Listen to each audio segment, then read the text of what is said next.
Around 1300 BC, at the time when the Greeks took Troy with their famous Trojan horse, in the distant Orient, thousands of migrating people arrived at the Yellow River.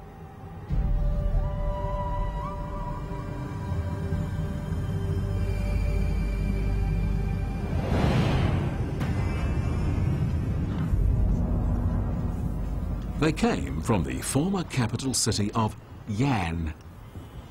After a long time on the road, they found themselves in a place named Beimeng. Their ruler was the 20th generation leader of the Shang dynasty, and his name was Pan Gang. He made the decision to move his capital from the area around present-day Qufu in Shandong to northern Henan, where the modern city of Anyang is today. By doing this, he hoped that the bad luck that had bound his dynasty for 9 generations would be left behind, along with the influence of those loyal to the previous ruler, but who had refused the same loyalty to him. He wanted his people to have a good life and his country a prosperous future. The place was favorably located, with the Taihang Mountains to its west, a vast plain to the east, the nearby Yellow River flowing from southwest to northeast, the Qi River to its south, the Jiang River to its north, and the Huan River cutting across its middle. Over 3,300 years ago, it had very fertile soil, a nice climate, and adequate rainfall. Quickly, a capital city rose up. According to the history books, Beimeng went by another name, Yin. So after Pan Gang moved his capital to this place, the Shang dynasty was also known as the Yin dynasty.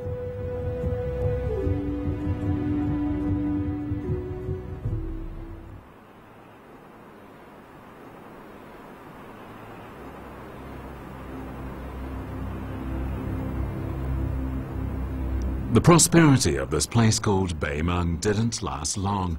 In fact, it would be just 200 odd years before it would be in ruins. 3,000 years later, everything about this dynasty had receded into history, save for a number of sagas and legends.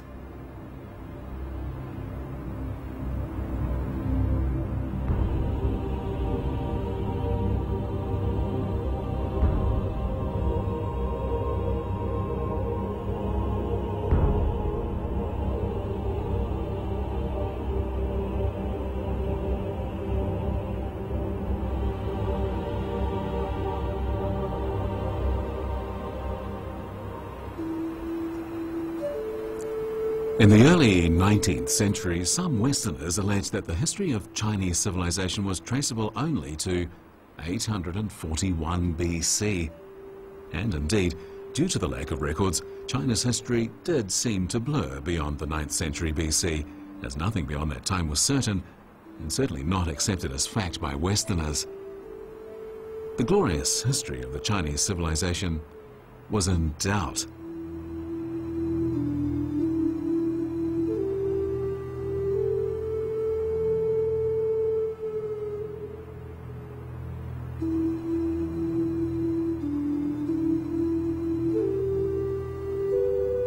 The capital ruins of the Shang dynasty never resurfaced, nor did they regain their former glory. The terrain where Beimeng was located was high.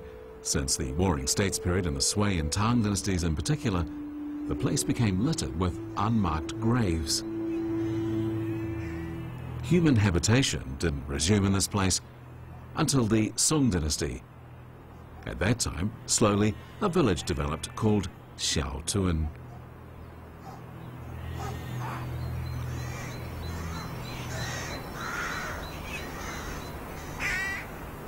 In the late Qing dynasty, villagers often found bone fragments here when they were working in the fields. Chinese medicine shops purchased the bones as a precious medicine called dragon bones. The bones were gathered and then sold to shops in the cities.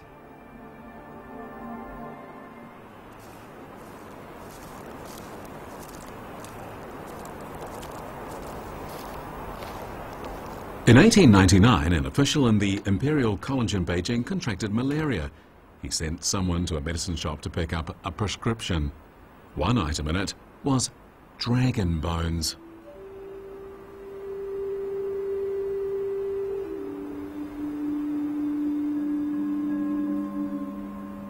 The official concerned Wang Yirong was a very careful person. He scrutinized everything in the medicine brought back to him. When he looked through the ingredients, he made a discovery.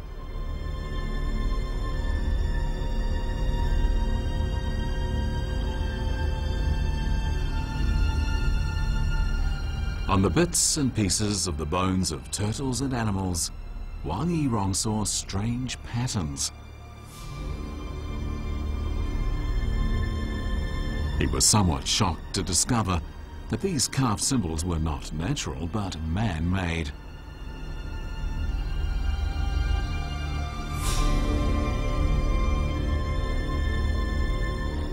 Wang Yirong had acquired fame as an established scholar in ancient metal and stone studies, so he knew the significance of these symbols.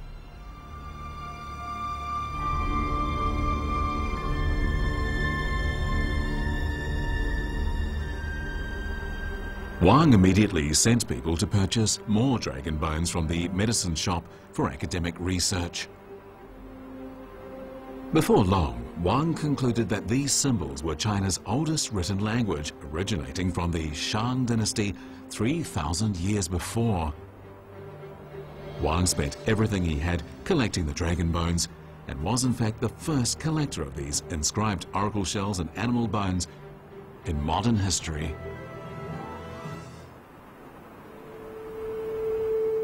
However, even though people were fairly certain what these signs were, they were unable to read any of them, let alone decipher what they were saying.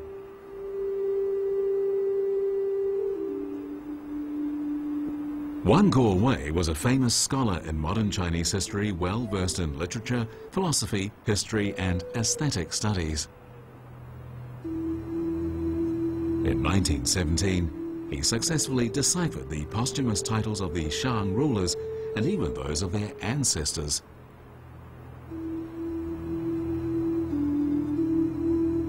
This was a significant feat, as with the deciphered titles, he was able to fix the genealogy of the Shang rulers.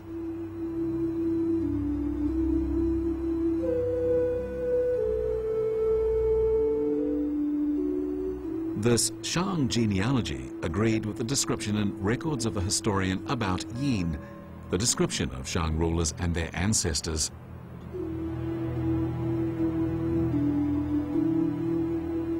Wan Guowei's discovery concluded beyond any doubt that the description of the Shang dynasty was not fictional.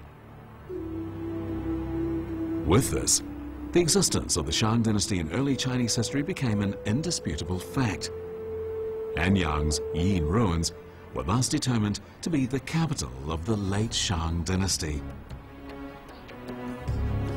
The fact was, the Shang dynasty no longer existed even in stories.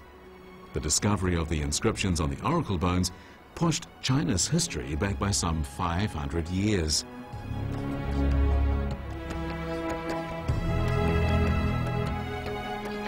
These ruins became the earliest ancient capital remains able to be traced, researched, and verified by archaeological efforts.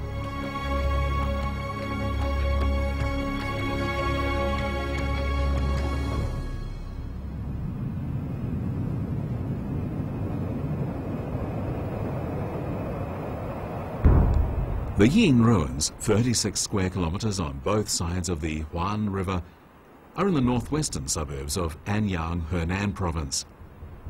Everything in the ruins was arranged around the zone of the palace and ancestral temple. It was a city opening to the outside world.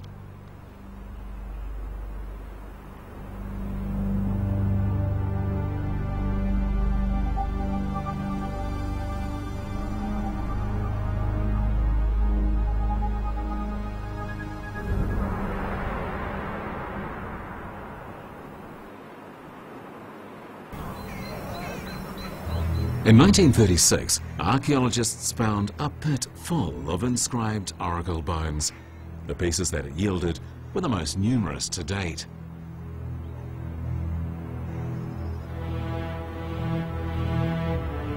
This is the famous pit, H127. 17,096 pieces were brought to light from less than half a cubic meter of soil, among them over 300 being complete. What we see here is a replica of the deposited layers of soil from which the finds were made.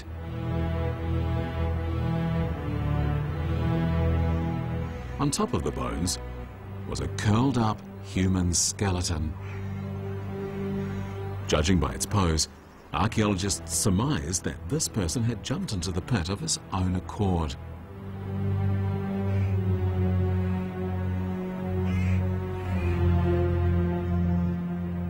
After use, the shells and bones of turtles and other animals were collected into a pit just like this.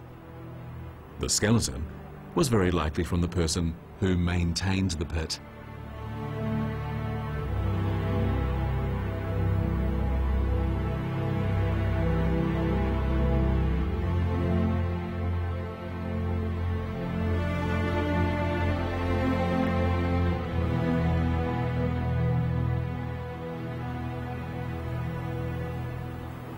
The contents of these oracle bones cover a very broad subject matter, dealing with politics, the military, agriculture, and a multitude of other topics.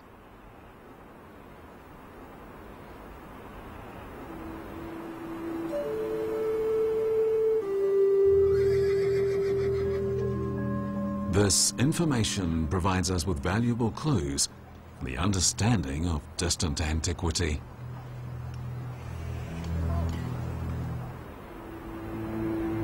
Pan Gang's nephew Wu Ding was the 23rd generation ruler of the Shang dynasty. He accomplished more laudable deeds than any ruler before him.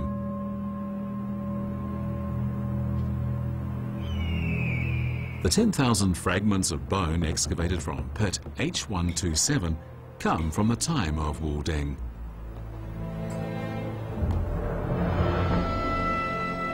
Today we know that Wu Ding was a very diligent ruler. With the help of people at the bottom of society, even former slaves, he made great progress with politics, the military, and the economy.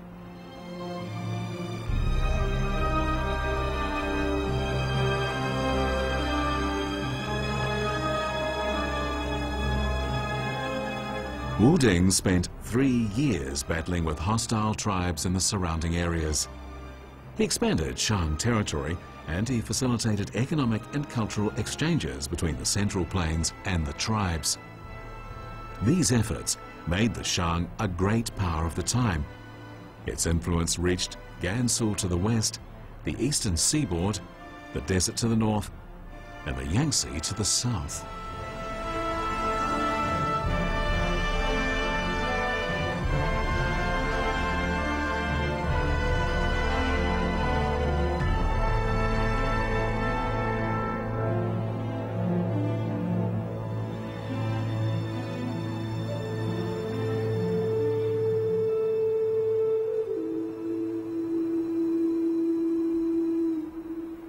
The Shang dynasty continued for 17 generations. During its 629-year history, it had 31 rulers.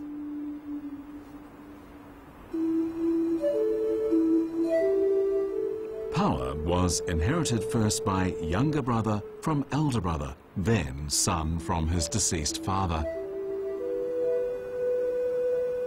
The capital was relocated more than once until Pan Gang made Yin its capital. After that, it never changed.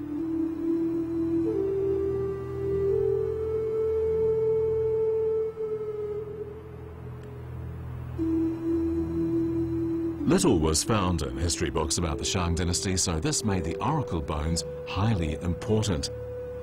As most of the bones came from turtles or the shoulder blades of oxen, they're referred to as inscriptions on oracle bones or turtle shells. However, these bones were not documents. They were for the practice of divination. An oracle was the message inscribed on the oracle bones by a diviner. It was the answer received by burning the bones or shells to a question. A complete oracle had 4 parts: narration, asking, the answer, and verification. One of the oracle bones bears these words: before the war, Fu Hao recruited in the place of Pang.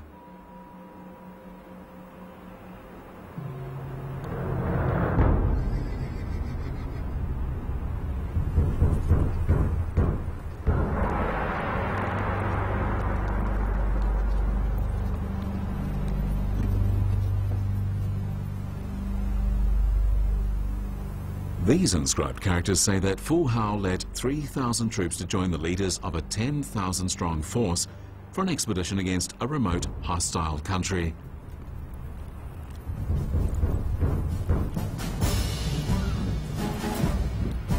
This was the biggest war documented by these bones. Compared with modern wars, which often involve hundreds of thousands of troops, this war seemed like almost nothing. But it needs to be remembered that an army of 13,000 accounted for 1/10 of the total population of the time. Thus, it was by no means insignificant during the Shang dynasty.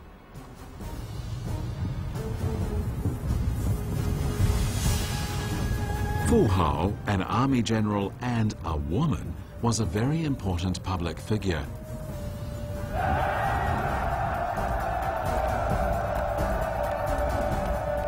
Most oracles obtained from divination were about the ruler.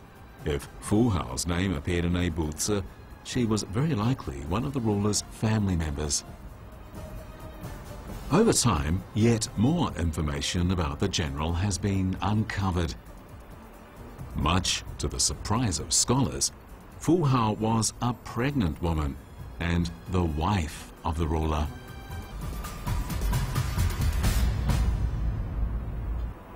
The ruler, Wu Ding, was very preoccupied with the arrival of the baby. Naturally, he was anxious to know if it was a baby girl or a baby boy.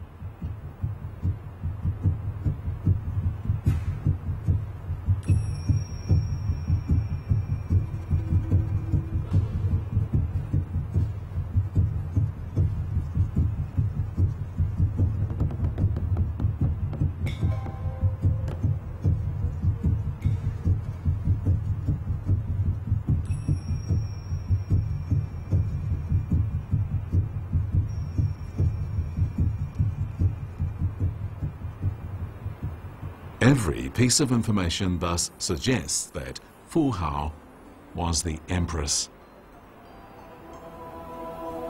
The Shang dynasty was a male-dominated society. Men enjoyed higher status than women.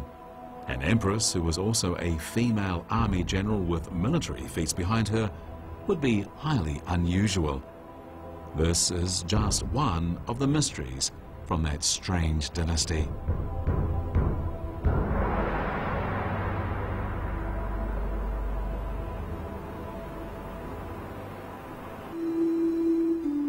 In 1976, quite by chance, archaeologists located Fu Hao's tomb. The tomb chamber was 5.6 meters long from north to south, 4 meters from east to west, and 7.5 meters below the ground. Incredibly, it had never been robbed. Due, however, to water accumulated in the ground, the coffin had rotted away. It seems that due to the aforementioned facts, the tomb robbers never found the tomb.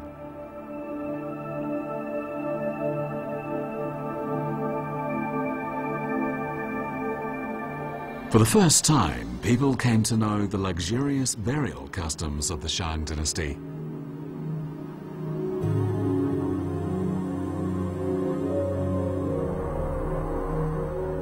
(1,928) works of bronze, jade, bone and stone were unearthed, all of them beautifully wrought with elaborate carvings. Each one was an eye-opener. Together with them were 6,800 seashells, the currency in circulation back then. Seashells were thus a symbol of wealth.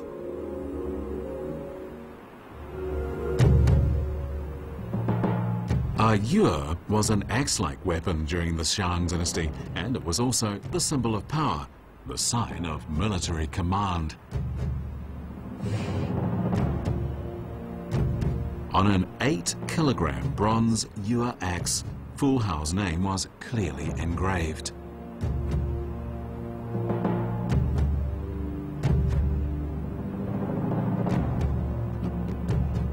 The evidence was overwhelming. Fu Hao was indeed an army general.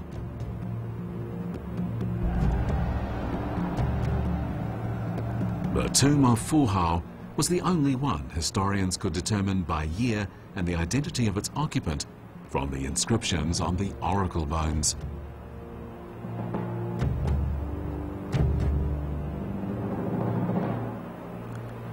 One question appeared frequently in the oracle bones.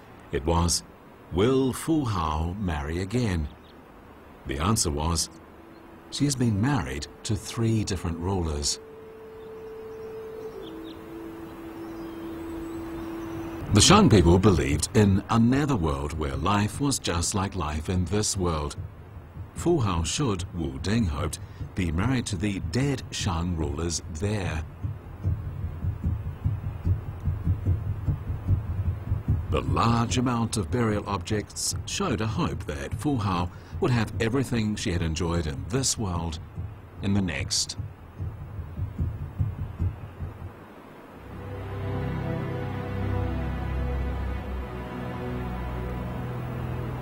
In 1939, inside the mausoleum area, villagers from Wuguan found a huge square vessel made of bronze.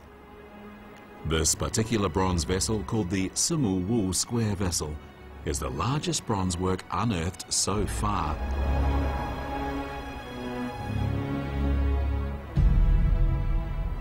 The bronze vessel is 133 centimeters tall and weighs 832 kilograms.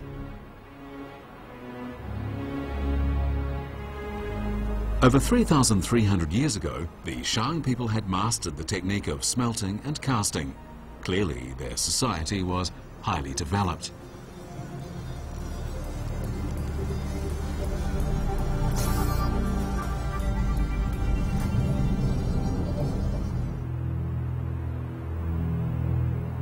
Apart from cultural relics, the Yin ruins yielded numerous partial human skeletons. Many such skeletons were found in the palace and mausoleum zone. They made everyone shudder at the mere sight of them.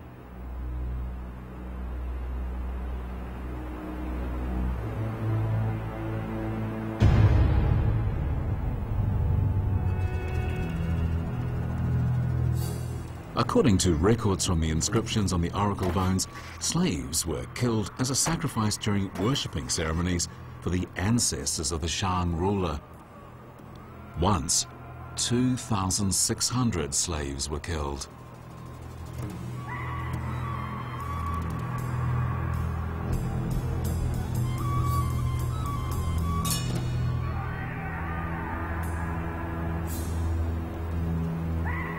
Most of the skeletons were incomplete, some without heads, some cut into halves at the waist.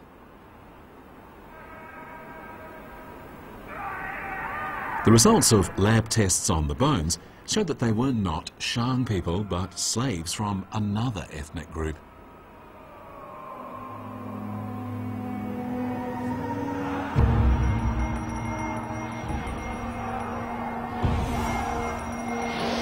Capturing as many slaves as possible was one of the spoils of war. We now know they were used as sacrifices in worshipping ceremonies. To the Shang people, prisoners of war were no different from domestic animals taken from enemies. They made ideal sacrifices for the ancestors. The 2 most significant activities for the ruler were war and worship.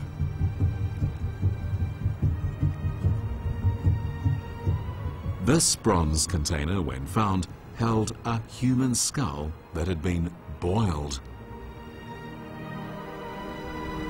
After defeating an enemy tribe, their leader's head was often boiled inside a bronze container before being presented to the ancestors in a ceremonial ritual.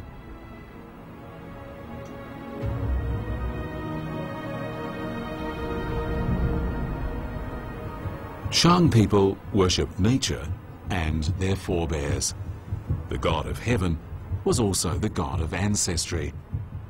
This belief influenced later Chinese civilization.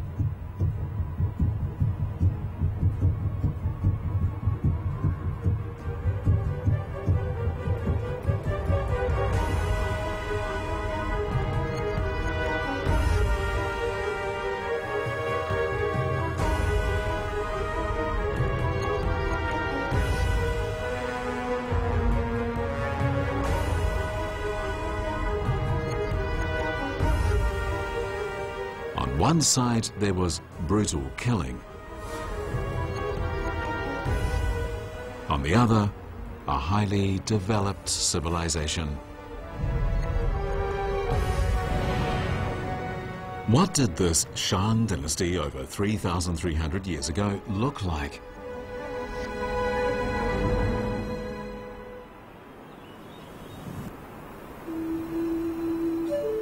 These buried horses and chariots, the main means of transportation during the Shang dynasty, have provided us with a sample of their earliest vehicles.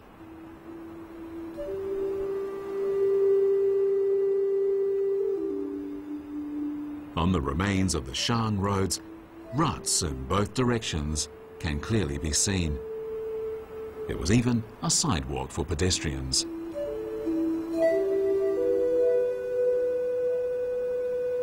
Over 3,300 years ago, Shang people understood well what we call modern ideas about transportation. Today, however, the brutal killing of slaves horrifies us.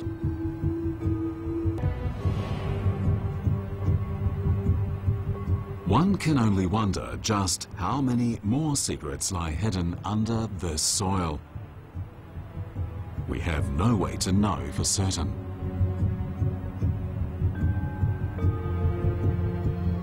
Yin served as the Shang capital for 250 years after the arrival of Pan Gang.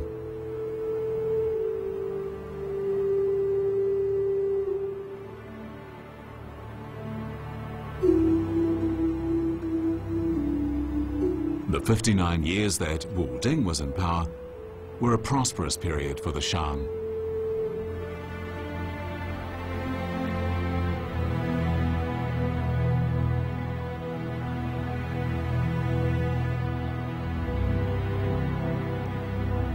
After the Zhou dynasty overthrew the Shang dynasty, Wu Gang, the son of the Zhou ruler, was made the governor of this place.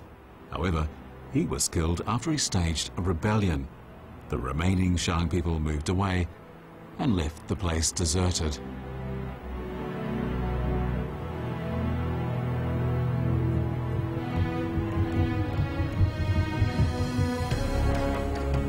The Shang dynasty was full of mythology and legends. But it had the oldest written language and a brilliant culture.